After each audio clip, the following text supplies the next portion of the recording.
अस्सलाम वालेकुम से मैं खालिद बिलाल ते थोड़ा जा कोई वजूहत की वजह कने सारी वो वीडियो पूरी नहीं थी आई लिहाजा जरे सवाल बच गए हैं वो असा भला चाचे रहमतुल्ला लालवानी साहब कने पूछते हैं कि कितना कितना थोड़े ते को कर्जा है ते बैंकें का थोड़ा को कर्जा है या तुसा कोई सूद मूद ते तक कारोबार चल दे क्या मसला है ते फसलें के हवाले नाल तो तुसा सुनते पे आवे कि उन्हें अगे सब घाटा आ गए ते लिहाजा जरा इन्हें जी को हुकूमत के तजवीज़ है वो ही असें इन्हें पूछते हैं। अच्छा असें तुसा दसे सो कि ये दूजा तीजा साल है फसल जो नहीं बनती पई ते तुसा किवें गुजारा करने पे हो क्या करने पे हो? बस अल्लाह दी करम निवाजी है। महंगाई का हालात सब कहीं सामने है। बच्चों को कपाह ते पठे ने वो कपाह चूना कहीं दी अच्छा कहीं लोग दी कहीं लोग दी आप ही या मजदूरी करने हैं। बस पीछे वो डेढ़ तो कर्जा मर्जा तो नहीं चढ़ गया तो ते इतने साल थी जो है कर्जा बैंक को चाहता है बेली सुख दी खातर तुसा के को काशकारी करे सो निकेला सो निकेला सो सब काम तो अपने सुख दी खातर करने बोला बैंक का कर्जा भी नहीं लाया साढ़े को ही सारी शार्ट था ये उन्हें ना हर रोज पैगाम आवे ने आज ढकी ने पे तो कल ढकी ने पे ना तो कि क्यों नहीं लाया वजह क्या था ये वजह फसलात दिए भी क्या है। अच्छा फसल नहीं थी ने फसल नहीं पे थी ने उनको कोई दुख वलेट वनन पिछले साल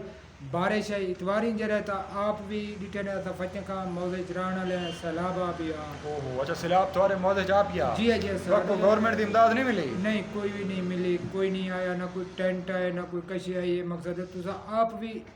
मौजे फटे का को सुनिया जो असा एक जराई दरिया दे नाल रहने वाले लोग है लेकिन वो इमदाद तो अल्लाह पाक रोजी तो आए मेरे अल्लाह दे आते लेकिन ये बैंक का रिक्वेस्ट कीता वने जो बैंक का को जरा ना सा को साल है या दो है अगुते कीता कतरा किस्ता तो रखते कीता वने तुम्हारी जमीन को नीलाम न कीता जी जमीन को नीलाम न कीता वने चलो अल्लाह मालिक मेहनत तो करने पे है बिल्कुल अल्लाह पाक दे वया उन बैंक को दे हुआ ता अच्छा ये तो रिक्वेस्ट है। अच्छा ये मैं दसो कि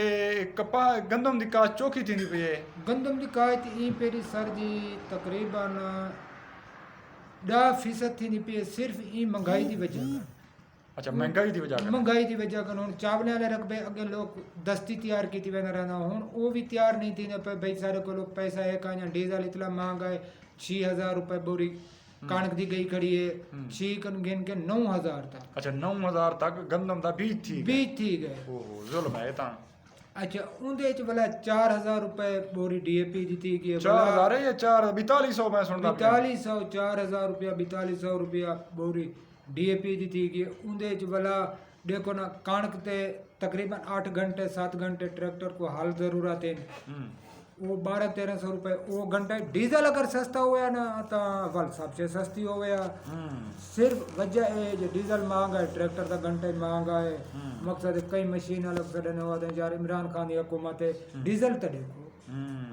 अच्छा जेरा नट साकू 5 रुपए का मिलता वैसे गाल तो हकायक है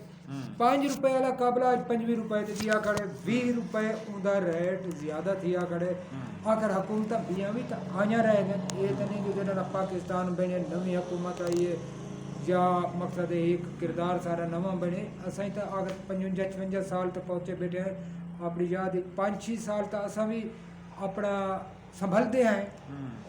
तो उनदे मेहरबानी क्या करन थोड़े वास्ते क्या करने असल ते साढ़े गंदम दा रेट दिने 1650 रुपया ला रही तने ये तो मंजूर है सही वो उन्हें जी मर्जी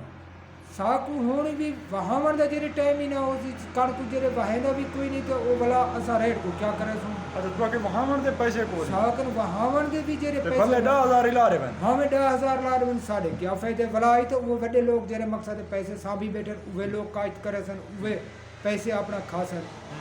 जड़े ही गरीब को ही कुमां दी फर्क है नहीं वो क्या करे सी तो क्या वहे सी 15000 दा खर्चा है अच्छा कोई तरतीब है तो अगने तुसा चाह दे किवें साको रिलीफ मिल अगर ए रफी साकू देना चाहते ना तो ए मेहरबानी करना जिमें सारे को लोग कणक गिदिया ने भाई 6 बोरियां कन साकू पटवारे आग दीता 6 बोरियां कन जेरे जट गरीब कणक ज्यादा रखी ना वो ढक्या अच्छा अच्छा तो अपने डर को सारी 100 बोरी तैयार सब फूट दे दी ਉਹਦੇ ਕੋਲ ਹੁਣ ਸਾਰੇ ਕੋਲ ਬੀਜ ਹੀ ਗਏ ਨਹੀਂ ਅੱਛਾ ਇਹ ਕਰਨਾ ਉਹ ਸਾਡਾ ਕਰਜ਼ਾ ਲਿਖਣਾ ਦੇ ਫੂਡ ਸੈਂਟਰ ਤੇ ਅੱਛਾ ਜਿਵੇਂ ਸ਼ੂਗਰ ਮਿਲਾਂ ਲੈ ਜਾਣ ਜਿਵੇਂ ਸ਼ੂਗਰ ਮਿਲਾਂ ਲੈ ਜਾਣ अच्छा उमें वो लिखे तरतीब ना ना तो वो तरतीब बीजा भी ना। देवे ना तो ना डीएपी भी देवे ना DAP खाद भी देवे ना खाद स्प्रे भी देवे ना स्प्रे भी देवे ना उनदे च मकसद है जो वन तुसा हाल मारो आ तो डीजल चो डीजल चावा अल्लाह मालिक उन्हें को भी नफा बच पवे सा कोई नफा बच भला तुसा गंदम वन करे गंदम- गंदम ते सेंटर ते देवा हाँ अपने सेंटर ते दूंगा उनदे च जितना सारा खाता हो कटा के ना बकाया सारा बच पवे तो दे देवे ना तो अपना बेबाक थी वने ना ठीक है सही ठीक है सही ये त्वारी सही ये त्वारी असा रिक्वेस्ट पहुंचा देसु इंशाअल्लाह असा ही चैनल दे तवसुस नाल ई मीडिया दे नाल सोशल मीडिया दे नाल जी। ठीक है असा ये त्वारी आवाज वजीर आला वजीर आजम तक पहुंचने हैं कि तुसा इयो जहां कोई तरीका इख्तियार करो कोई जट अपना गंदम काश करे ना तो ये तो अगले साल तो सारा जरा बहरान है गंदम दा थी वो तो बहुत बड़ा संगीन थी वैसी हाँ देखो ना साडा अगे तो ये देखो ना फूड सेंटर भरे भरे रहे वने 3 साल तक तो आपको याद हो गुरु साहब 3 साल दा माल पिया रहा जी तो आपको याद हो जी पर बिल्कुल। हुकूमत तो 1 साल पहले ये दाने ना बुरान आया नवाज शरीफ कपड़ा ला रही था फूड सेंटर ते आओ भाई ई 3000 इजमाए करो कण की तो फूड सेंटर तो भावे के बोरी जरूरत है जितनी है वो रेट ते चावल जे आज भी सारा बादशाह हुक्म कर रहा सारे ते ये जुल्म न थी 6000 वाला बिल्कुल, भाई बिल्कुल, 3500 तो मैं गिदिए तो आ करे 3500 तो चाह वनो बिल्कुल। जितनी भी तो आपको जरूरत है कोई डंगर बेचा कोई बाल बेचा जी में करे वो तो चाह गिने ना चलो ई भी इमदाद न करना तो आखना आओ फूड सेंटर हुन सारे फूड भाई मुल्क वेंदे पे सारे पंजाब दा फूड खाली थी गया जरे पते क्या थी ने अल्लाह ही बेहतर जान दे ठीक है सही ये तुम्हारी गाल पुछेंदे पे सही चाचा रहमतुल्लाह खान ललवानी दी ते इंशाअल्लाह सही तुसा एक अपना सारा प्रोग्राम देखसो ते इन प्रोग्राम को वक्त शेयर करेसो ताकि जरा है ना अरबाब इख्तियार तक वजीर आला तक वजीर आजम तक ये सारी जरी चाचे अपना रहमतुल्लाह खान दी अरदास है दाद रसी है इंदी नहीं ये पूरे मुल्क दे किसान दी है पूरे पंजाब दे किसान दी है किसान दे उतां अपना लाहौर दे विच सिर पाड़े पे हैं वो अल्लाह दे बंदे ये किसान ते तो गुडेनन ये किसान ते सारे ये दुकान पिछोरे दे पे उन्हें किसान दी वजह कने ठीक है असा ये कपड़े पाती बैठे किसान दी वजह कने ये कोटी पाती बैठे किसान दी वजह कने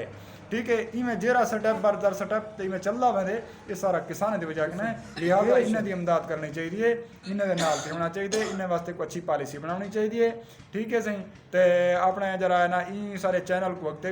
शेयर करे सो गालिंग को वक्त शेयर करे सो ताकि ये सारा मसला हल थी वञे बड़ी मेहरबानी अल्लाह हाफिज़।